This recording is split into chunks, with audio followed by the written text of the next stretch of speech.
하나님이 참된 예배자를 찾으시는데 이 참된 예배자는 어떤 예배자인가? 요한복음 4장 23절 함께 읽어봅니다. 시작.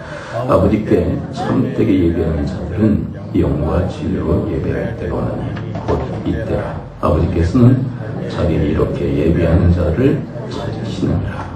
참되게 예배하는 자들, 그들은 누구인가? 바로 영과 진리로 예배하는 자이다. 한번 따라서 고백해 봅니다. 참된 예배자는 영과 진리로 예배하는 자이다. 참된 예배자는 영과 진리로 예배하는 자이다. 이걸 가지고 우리가 많이 이렇게 회자하기도 하죠. 주님 앞에 기도할 때도 하나님, 저들이 영과 진리로 예배하게 하옵소서.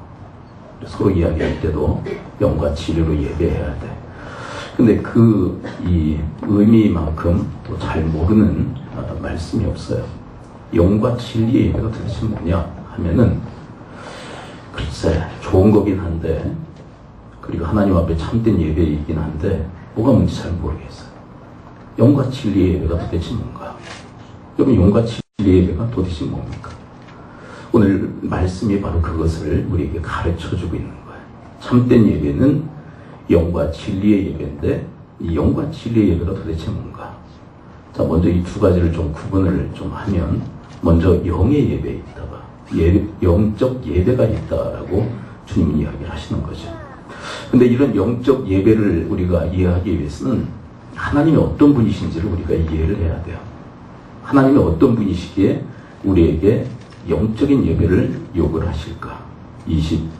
우리 4절을 함께 한번 읽어보도록 할까요? 요한복음 4장 24절을 보게 되면 하나님이 이런 분이시기에 우리에게 영의 예배를 요청하십니다. 그렇게 이야기해요. 자, 24절 우리 다시 한번 읽어봅니다. 시작. 하나님은 영이시니 예배하는 자가 영과 진리로 예배할지니라. 하나님이 어떤 분이시기에 우리에게 영의 예배를 요구하셔요? 주님은 영이시기 때문입니다. 그러니까 코드가 하나님이 영이시기 때문에 우리가 영의 예배를 드려야만 맞는다는 거예요. 영과 반대되는 개념이 육신이거든요. 이 육신은 우리의 바디를 의미하는 것이 아니라 우리의 죄성을 의미해요. 철저히 자기 자신만을 위한 나쁜 인생, 이기적이고 자기 중심적인 그런 성향, 그것이 바로 육신인데, 우리 바디가 아니에요. 성경의 독특한 표현법이죠. 영과 반대되는 개념이 육신이에요. 이 죄성, 철저히 이기적이고 자기 중심적이고 자기만 하는 나쁜 인생. 근데 그 육신의 예배와 영이신 하나님과는 매치가 안 되는 거죠. 하나님은 영이시기 때문에 우리도 영적인 예배를 주님 앞에 드려야 됩니다. 그렇게 이야기를 하고 있는 거예요. 자, 여기까지 이해가 되시죠? 네, 하나님이 어떤 분이시라고요? 영이십니다. 영이셔. 그러면 근데 이게 또 좀 이해가 안 돼. 영이시라는 게 도대체 또 무슨 의미냐? 영이다. 그러면 이게 무슨 의미일까요? 또? 여러분, 이 하나님이 영이시다라는 의미를 우리가 이해해야만 영적 예배가 가능해요. 하나님이 어떤 분이시냐? 영이신데, 영은 크게 세 가지 의미를 지니고 있어요. 영이시다라는 것은 첫째, 보이지 않는다. 따라서 합니다. 보이지 않는다. 그리고 하나님 보이십니까? 보이지 않아요. 영적인 분이죠. 여러분들 안에 영이 있습니까? 없습니까? 여러분들 안에 영이 있죠. 근데 그게 보입니까? 안 보입니까? 안 보여요. 우리의 바디는 보이지만 우리의 영은 안 보여요. 하나님도 마찬가지예요. 그래서 성경에 이르기를 영이신 하나님을 보게 되면 어떻게 되느냐? 즉사한다, 죽는다, 감당을 못하는 거예요. 우리의 육안으로 보는 건 아니겠죠. 우리의 영안으로 보는데, 하여간 영이신 하나님을 우리는 보았다가는 죽을 수밖에 없는 그런 존재이다. 하나님은 보이지 않아요. 그렇다면 여러분, 보이지 않기에 영이신 하나님이시기에 우리는 어떤 모양과 형상도 만들어서는 안 된다는 거예요. 그럼 하나님은 보이지 않기 때문에 어떤 모양과 형상을 만들어서도 안 된다. 어떤 모양을 만들고 형상을 만들어 이게 하나님이야 하는 순간 그것은 우상 숭배가 된다라고 이야기를 해요. 그래서 영의 하나님을 영적으로 예배하는 것은 우상 숭배하지 말라라는 것이 기본적인 거예요. 여러분, 어떤 하나님의 형상, 어떤 모양도 만들지 말게 되시기를 축원해 드립니다. 그래서 어떤 우상도 만들지 말라는 거예요. 여러분, 출애굽 시대에 아론과 백성들이 모세가 이 시내산에 올라가는 동안 금송아지를 만들어내죠. 그리고 정확히 그들이 표현을 어떻게 합니까? 이것이 누구다? 이게 하나님이다. 그게 우상 숭배가 된 거예요.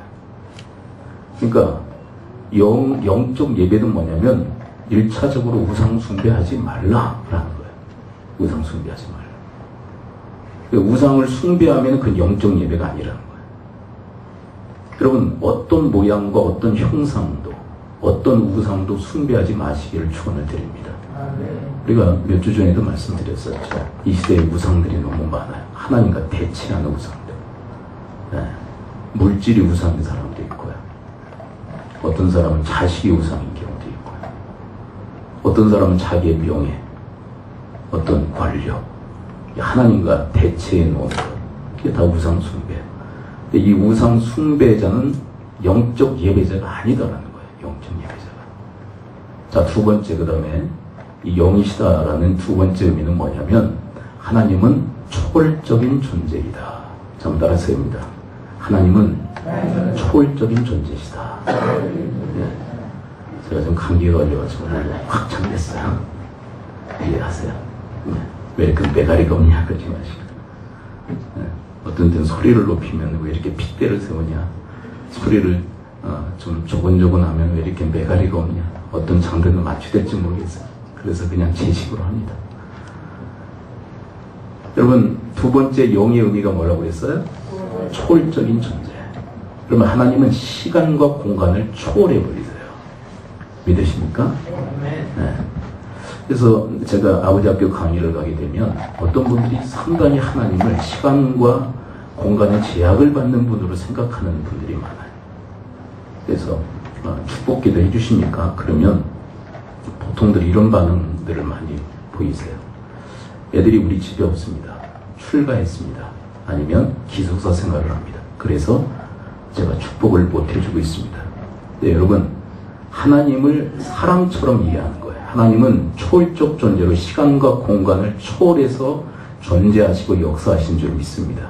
그러니까 출가를 했건 기숙사 생활을 하건 집에 없어도 내가 여기에서 기도하면 시간과 공간을 초월하신 하나님이 들으시고 응답하시는 줄 믿습니다. 근데 이거 그렇다면 예배와 무슨 상관이 있냐면, 여러분, 예배는 시간과 공간을 초월해서 하나님이 받으세요. 무슨 얘기냐면 언제 어디서나 예배할 수 있다는 거예요. 언제나 어디서나. 왜? 시간과 공간을 초월해서 하나님은 존재하시기 때문에. 그래서 오늘 본문에 보게 되면 사마리아 여인과의 논쟁 속에서 장소에 대한 논쟁을 해요. 20절 먼저 한번 읽어볼까요? 20절에 보면 이 사마리아 수가성 여인이 예수님께 예배 장소는 어디입니까? 라는 질문을 드리죠. 20절 함께 읽어봅니다. 시작. 우리 조상들은 이 산에서 예배하였는데 당신들의 말은 예배할 곳이 예루살렘에 있다 하더이다. 그러니까 여기서 지금 이 사마리아 여인이 중요하게 생각하는 건 뭐예요? 장소예요, 장소. 이 산에서 예배해야 됩니까? 예루살렘에서 예배해야 됩니까? 근데 주님께서 하시는 말씀을 들어보세요. 21절을 봅니다. 21절 함께 읽어봅니다. 시작. 예수께서 이르시되 여자여 내 말을 믿으라. 이 산에서도 말고 예루살렘에서도 말고 너희가 아버지께 예배할 때가 이르니라. 근데 이 예배할 때가 뭐냐면 영으로 예배할 때가 이른다는 거예요. 시간과 공간을 초월해서 언제나 어디서나 예배할 수 있는 때가 이미 우리 가운데 이르렀다. 이것은 무엇을 의미하느냐면, 여러분, 이런 공적 예배만 하나님께서 바라시는 것이 아니라 우리의 삶, 언제나 어디서나 예배적 인생을 살기를 바라시는 줄 믿습니다. 우리의 그 약함이 어디 있느냐면 이런 공적 예배만 예배인 줄 알아요. 공적 예배만. 그리고 일상생활은요, 예배가 아닌 줄 생각한다는 거예요. 근데 여기에서 영적 예배라는 것은 무슨 의미냐면 너희들이 언제나 어디서나 예배자가 되기를 바라신다는 거예요. 아멘이십니까? 네. 여러분들이 언제 어디서나 하나님 앞에서 예배하는 예배자들이 되시기를 축원을 드립니다. 그것이 영적 예배예요. 이제 마지막 세 번째, 이 영이시라는 의미는 뭐냐면 하나님은 인격적인 분이다. 따라서 해봅니다. 하나님은 인격적인 분이다. 여러분, 인격적인 분이 우리를 어떻게 대하실까요? 우리를 인격적으로 대해주세요. 인격적으로 대해주시는 그 내용이 뭐냐면 우리에게 자유의지를 허용하십니다. 자유의지를. 무엇이든 아무리 선한 일이라도 우리가 자유의지로 선택하기를 바라세요. 이게 바로 인격적인 하나님이세요. 여러분, 하나님께서 우리에게 바라시는 게 뭐냐면 우리를 사랑하시면서 우리가 당신을 사랑하기를 바라세요. 자, 하나님의 바람이 뭐라고요? 우리도 누구를 사랑하기를 바라세요? 하나님을 사랑하기를 바라세요. 근데 그것이 강압적으로 하기를 바라시는 거예요. 우리의 자유의지의 선택에 의해서 하기를 바라시는 거예요. 우리의 자유로운 선택에 의해서 하나님을 사랑하기를 바라세요. 그게 바로 인격적인 하나님의 모습이에요. 그 다음에 여러분, 비인격적인 것은 뭘까요? 하나님에게 해당하지 않는 게 비인격적인 건데, 여러분, 비인격적인 것은 뭘까요? 비인격적인 것. 강제하는 거예요. 자, 이거는 한번 경계하는 의미로 한번 따라서 한번 고백해 봅니다. 비인격적이란 강제하는 것이다. 강압적으로 그것을 행하게 하는 거예요. 그러니까 이게 좋은 거니까, 선한 거니까 억지로라도 해야 돼. 이게 바로 강제하는 거예요. 그런데 이 강제하는 과정 속에서 따르는 게 뭐냐면 폭력입니다. 자, 비인격적인 사람은, 비인격적인 존재는 강제합니다. 강압적으로 요구합니다. 근데 그 요구하는 과정 속에서 뭐예요? 폭력을 행사해요. 어떤 폭력이냐면 크게 두 가지 형태를 나타냅니다. 언어적인 폭력과 물리적인 폭력을 가해요. 그 결과 상대를 학대하게 됩니다. 그러면 여러분, 그런 비인격적인 처사를 받는 그 상대방은 어떤 상태에 이르게 될까요? 고통을 당해요. 그리고 그 후유증이 이루 말할 수가 없어요. 그래서 여러분, 폭력 가정에서 자란 아이들이 어떤 가정을 이룰 가능성이 클까요? 폭력적인 가정을 이룰 가능성이 커요. 왜요? 영향력이 있다는 거예요. 여러분, 이 비인격적인 것이 우리 사회에 얼마나 지금 많이 드러나고 나타나고 있습니까? 우리 지금 대통령을 향한 탄핵 찬반이 아주 엇갈리고 있죠. 찬성과 반대가 있어요. 저는 찬성할 수도 있고 반대할 수 있다고 생각해요. 근데 서로가 서로에 대해서 지금 어떻게 하고 있어요? 극렬히 지금 드러나는 게 뭡니까? 서로에게 인격적으로 대합니까? 비인격적으로 대합니까? 비인격적이에요. 서로 강제해요. 그러면서 뭘 행사해요? 폭력을 행사하잖아요. 물리적 폭력은 아니더라도 지금 우리 사회의 폭력은요, 어느 폭력이 심하냐면 언어적 폭력이 너무 심해요. 언어적 폭력이. 그래서 상대 진영에 대해서 뭐라고 얘기합니까? 이쪽 찬성하는 그 이제 탄핵에 대해서 찬성하는 그 입장에 대해서 뭐라고 공격을 해요? 언어적 폭력으로. 예, 목사가 좀 힘들다는데 협조해 주실 의향들도 좀 대답을 이렇게 리액션이 중요해요. 예, 혼자 하세요. 그러지 말고 같이 하세요. 어디까지 얘기했죠? 언어적 폭력에 대한 얘기를 했었죠. 이 탄핵 찬성하는 입장에 대해서 반대하는 입장에서 뭐라고 얘기를 해요? 종북이다. 종북입니까 이게? 그리고 좌파만 있는 거 아니에요 사실은. 여러분, 이 탄핵 찬성하는 입장에 서 있는 분들은요, 아주 보수적인 사람들도 많이 있어요. 근데 왜 이쪽 편에 섰느냐? 실망감이 이루 말할 수 없어. 이쪽에 쓴 사람들이 상당수가 돼요. 그럼 이 사람들이 다 좌파입니까?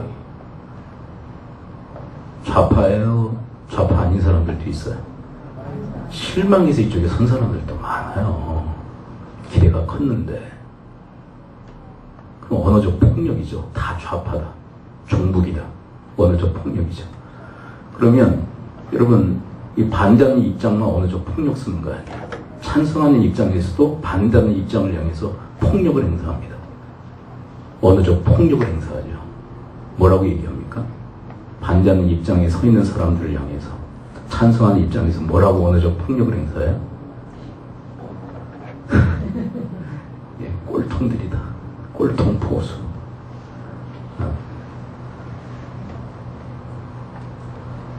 여러분 의견이 다를 수 있잖아요. 근데 이 비인격적인 태도 때문에 서로에게 폭력을 행사해요. 근데 폭력은 어떤 결과를 낳느냐면 상대의 학대. 그래서 여러분 비인격은요, 폭력을 낳고 학대를 낳고 고통을 낳아요. 그리고 그것을 재생산하게 됩니다. 그럼 하나님은 어떤 분이시냐? 그런 비인격적인 분이 아니시라는 거예요. 여러분 하나님은 전적으로 인격적인 분이신 줄 믿습니다. 네. 우리 사람이 못나서 그렇지 하나님은 철저히 인격적인 분이에요.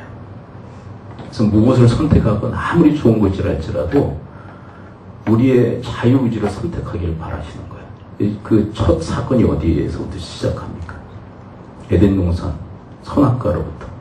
선악과를 먹을 수도 있고 먹지 않을 수도 있는 자유를 허용하세요. 자유. 여러분 우리의 구원의 문제도 마찬가지 아닙니까? 구원도 어때요? 구원도 받아들일 수 있는 그리고 거부할 수 있는 자유를 우리에게 허락하셨어요. 구원의 문제까지.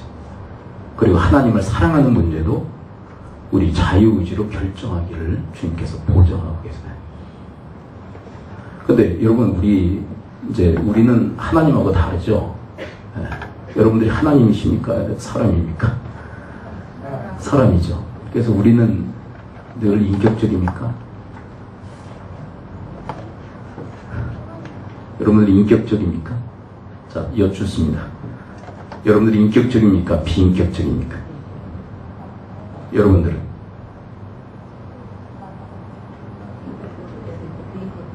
옆 사람한테 묻겠습니다.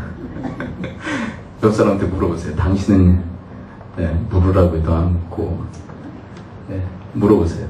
당신은 인격적입니까? 비인격적입니까? 자, 정확히 대답해 드릴까요? 여러분들이 인격적인지 비인격적인지 대답해 드릴까요? 그게 혼재되어 있어요.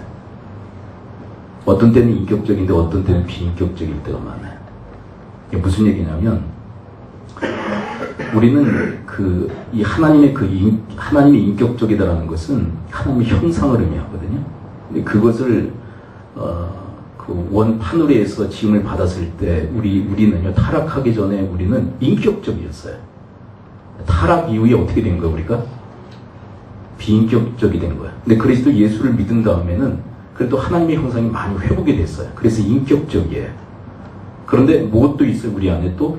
죄성이라는 게 또아리를 틀고 있기 때문에 또 비인격적인 경우가 많아요. 그런데 여러분 우리가 비인격적으로 나가는 중요한 이유가 있어요. 비인격적으로. 우리가 왜 강제하고 왜 폭력을 행사하느냐 하면은 자유에는 위험성이 있기 때문에 그래요.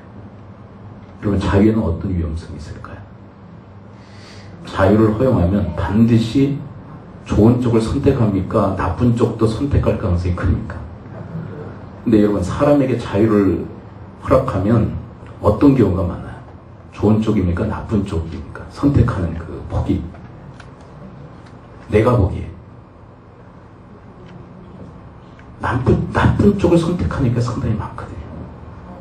그래서 사전에 차단하기 위해서 내가 선택해서 강제하는 거예요. 이게 누구와의 관계 속에서 많이 일어나면 부모와 자식들과의 관계 속에서 많이 일어납니다. 왜냐하면 살아보니까 그래요. 애들한테 자유를 많이 허용하면 좋은 쪽보다 나쁜 쪽을 많이 선택해요. 그래서 이것을 차단하기 위해서 우리 부모들은 먼저 선택해서 그것을 강제합니다. 근데 그 과정에서 아이들에게 폭력을 행사하는 경우가 너무나 많아요. 그것은 기억하십시오. 근데 그것은 분명히 아이들을 향한 학대입니다. 그리고 다시 말씀드립니다. 반드시 나쁜 결과가 나타나요.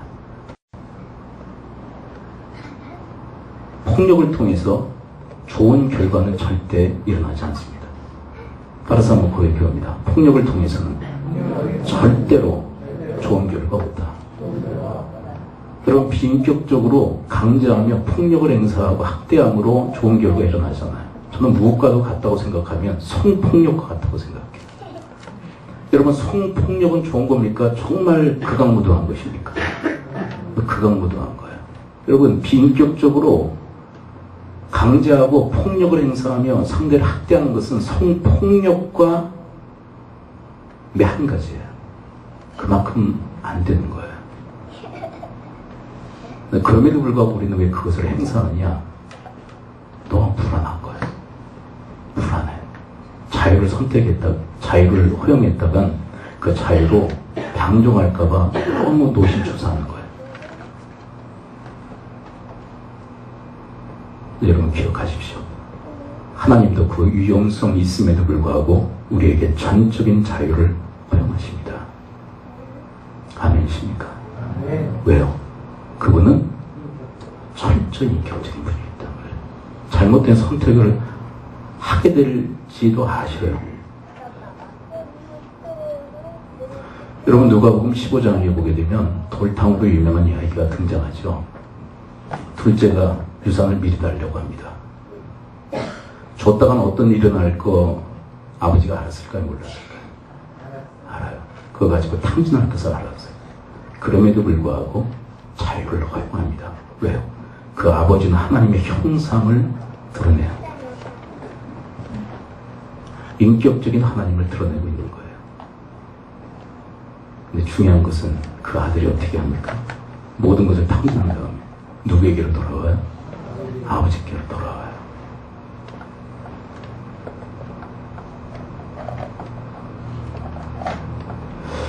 여러분, 인격적으로 대하시는 하나님이 왜 중요하냐면 우리가 그 인격적인 하나님 앞에 우리가 온전히 반응할 때, 자, 여기서 중요한 맥락입니다.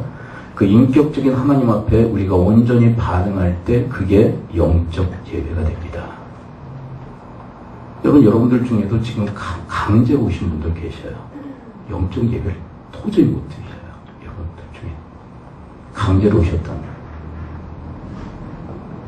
다시요? 억지로 와 앉아 계시다면 그분은 절대로 영적 예배를 못 드셔요.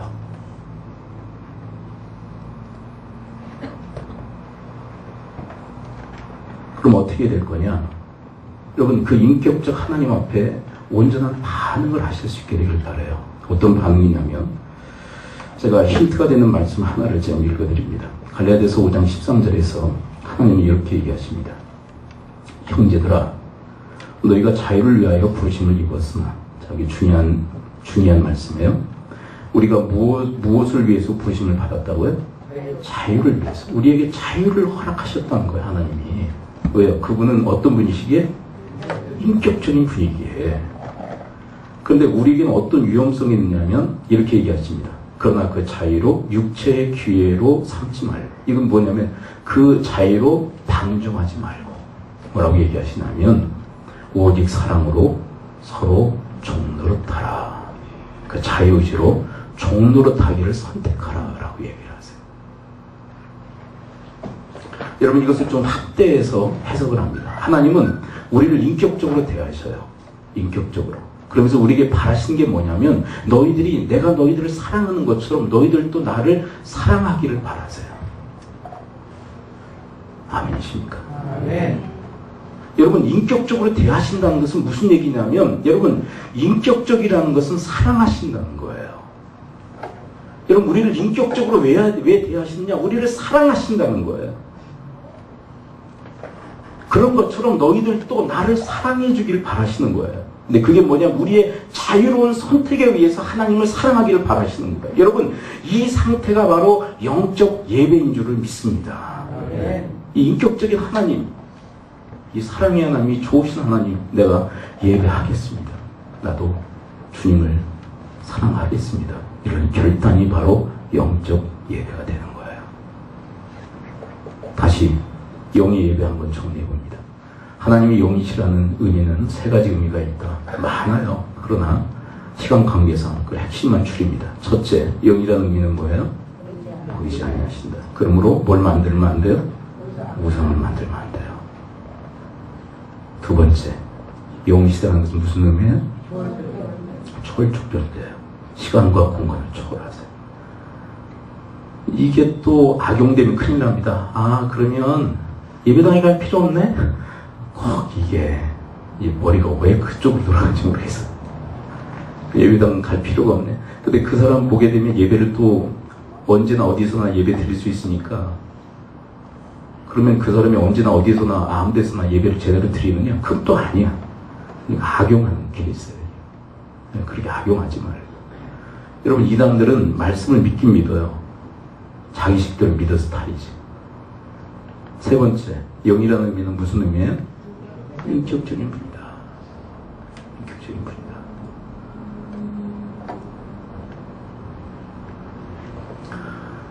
이 인격적인 분이다라는 이 말씀을 제가 준비하면서 메시지가 위험하다 그런 생각을 했어요. 애들이 이걸 가지고 얼마나 부모를 공격할까. 더 이상 강제하지 마시고, 예배도 강조하지 마시고, 나에게 공부도 강제하지 마시고, 이제 그렇게 나올 거예요. 네. 벌써 누군가 찌르고 있어, 부모를. 네, 여러분, 여기서 중요한 것은 그 자유로 뭐 하라는 거예요? 내 마음 내 뜻대로 방종하며 살라, 그게 아니에요. 그 자유로 뭐 하라는 거예요? 사랑으로 종노릇하고 하나님을 사랑하라는 거예요. 메시지는 양날의 칼과 같아요. 잘못 선택하면 상대를 배우고 나를 배워. 그 다음에 두 번째, 첫째는 영의 예배를 드려야 돼요. 여러분들이 자발적으로 자원해서 하나님을 사랑하기로 결단하고 드리는 예배일 수 있게 되기를 축복합니다. 이게 또 악용되면 듣지 않으셨어요? 강제하지 말라고 그러셨잖아요. 저보고 예배 가라 마라 하지 마세요. 이건 잘못된 적용이에요. 이왕 올 거면 자발적으로 자원해서 여러분들에게 허락하신 자유의지로 하나님 예배하기로 선택하고 예배하십시오. 그게 중요한 메시지예요. 두 번째 영의 예배가 있고, 두 번째는 뭐예요? 진리의 예배가 있다. 근데 이 진리의 예배도 이해하기 위해서는 하나님에 대한 이해가 필요해요. 하나님은 그렇다면 진리의 예배를 요구하시는 하나님은 어떤 하나님이실까요? 진리의 하나님이세요. 믿으십니까? 네. 여러분, 이 사회에서는 모든 걸 다 상대화해버리죠. 네 것도 맞고 내 것도 맞다. 그러니까 서로 뭐라고 얘기하지 말고 서로 존중하자. 그러므로 이 땅에는 절대 진리는 존재하지 않는다. 그러면서 하나님의 진리성도 부정해버리는 사회가 이 사회예요. 그러나 우리가 절대적으로 믿어야 될 게 뭐냐면 하나님이 진리시라는 거예요. 하나님은 진리의 영이신 줄 믿습니다. 모든 것의 기준이 되세요.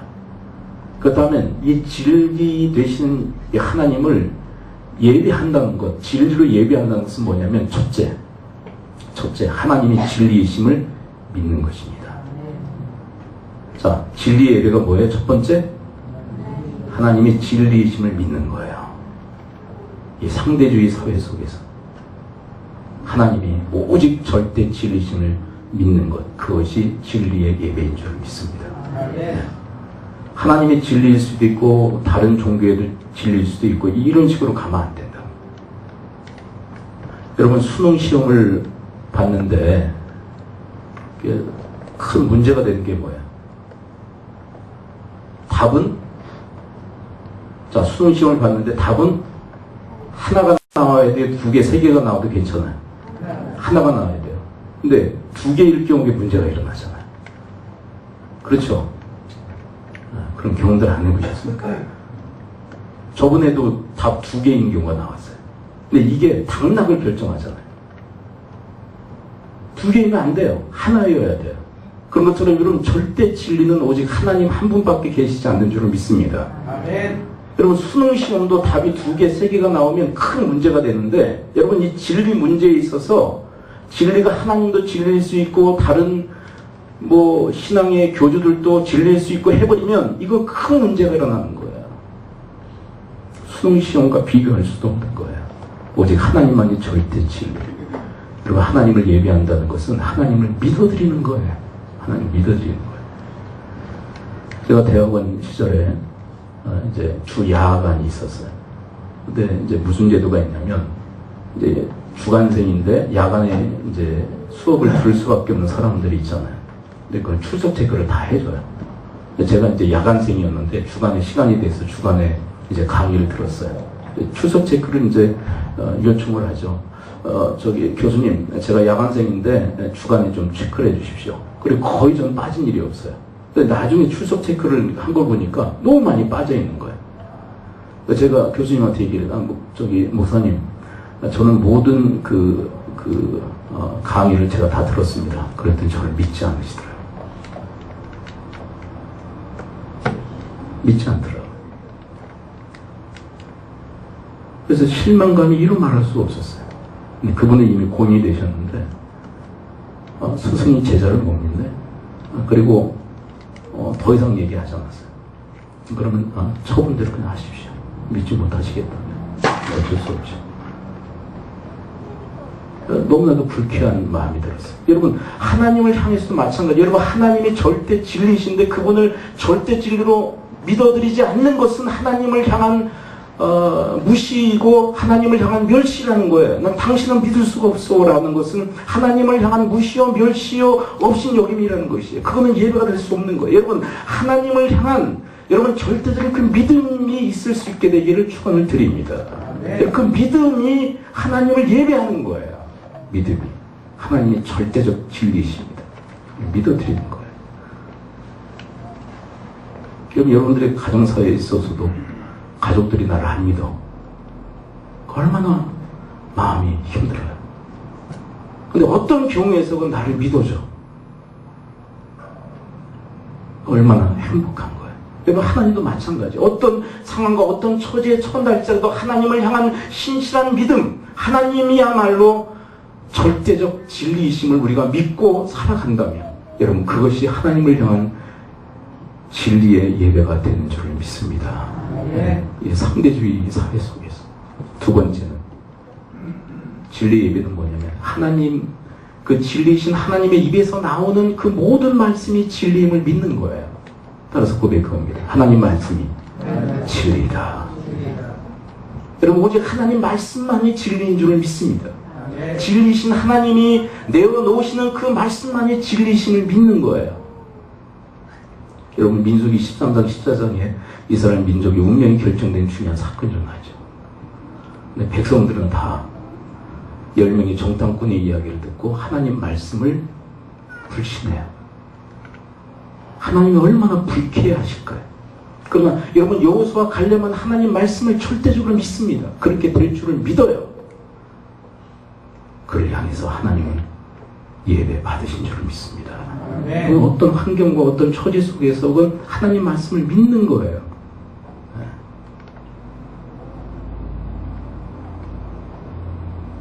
우리 막내가 지 얘기하지 말라고 합니다. 근데 사춘기니까. 사춘기는 정말 힘들어.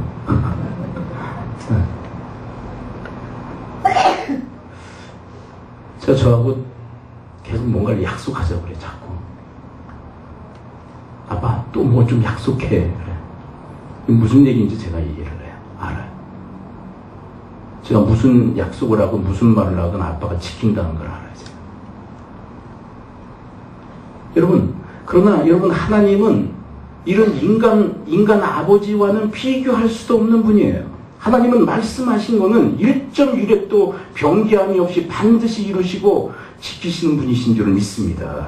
그 말씀에 대한 그 확신, 말씀에 대한 그 믿음, 그게 바로 진리의 예배인 거예요. 우리의 인생의 닥치는 오직 이 말씀에 내려야만 할 줄을 믿습니다. 그래야 든든할 수 있어요. 세상에 너무나도 많은 이야기들이 있어요. 찬반. 그리고 지금 얼마나 거짓 뉴스들이 난무합니까? 그 그것을 퍼나르는 사람들도 얼마나 많습니까? SNS상에, 뉴스에 다 뒤로 하고. 여러분, 그 어떤 것도 신뢰하지 말고 어떤 것도 믿지 말고 여러분, 오직 하나님의 말씀을 여러분들이 믿으며 나갈 수 있게 되기를 축원합니다. 세 번째는, 마지막에 세 번째는 그 하나님 말씀을 행하는 것입니다. 여러분, 진리의 말씀을 행하는 것, 그것이 영의 예배인 줄 믿습니다. 오늘 본문 4장 전체이지만 우리가 시간 관계상 짧게 읽었죠. 34절을 읽어볼까요? 34절에 보면 예수님의 영적 예배가 등장하는데 34절 함께 읽습니다. 시작. 잠깐요. 34절, 4장 34절. 예수께서 시작. 예수께서 이르시되 나의 양식은 나를 보내신 이의 뜻을 행하며 그의 일을 온전히 이루는 이것이니라. 여러분, 이게 배경이 있어요. 수가성의 여인과의 그 예배 논쟁과 함께 무슨 일이 있었냐면, 수가성의 여인과 이야기하는 도중에 제자들은 양식을 구하러 갔다가 왔어요. 양식을 구해서. 양식을 예수님께 드리니까 예수님이 뭐라고 그러시냐면, 너희들이 알지 못한 양식이 있다? 그래요. 근데 제자들이 구해온 양식은 육의 양식이라면, 몸의 양식이라면, 예수님의 양식은 무슨 양식이에요? 영의 양식이에요. 근데 영의 양식에 독특함이 있어요. 뭐냐면, 나의 양식은, 영의 양식은 나를 보내신 이의 뜻을 행하는 것이다. 그리고 그것을 온전히 이루는 것이다. 그러니까 예수님의 영의 양식이나 우리의 양식은 동일한데, 하나님 말씀을 듣는 정도가 아니에요. 하나님 말씀을 듣고 행하는 것이 우리의 영의 양식이 되는 줄 믿습니다. 이 영의 양식이 영적 예배예요. 영적 예배. 그러니까 이 말씀을, 요한복음 이 4장에 등장하는 이 말씀, 영과 진리의 예배를 묵상하고 또 묵상하다 보면 하나님의 바람을 우리는 느낄 수 있어요. 뭐냐면, 너희들이 언제 어디서나 나를 향한 예배자가 되기를 바라시는 거예요. 예배 시간만 딸랑 들여놓고는 그 나머지 시간은 내 마음 내 뜻대로 살아가는 그런 삶이 아니라 언제 어디서나 영적으로, 인격적으로 대하시는 하나님, 우리도 인격적으로 그분을 사랑하며 하나님의 뜻을 이루기 위해서, 그 뜻을 온전히 이루기 위해서 살아가는 우리의 삶, 그것이 바로 영과 진리의 예배인 줄 믿습니다. 여러분과 저희 인생 속에 이런 참된 예배의 회복이 있을 수 있게 되기를 축원을 드립니다. 기도하죠. 이 시간 우리 함께 기도할 때 하나님 말씀을 붙들고 기도하도록 하겠습니다. 하나님은 영과 진리이신데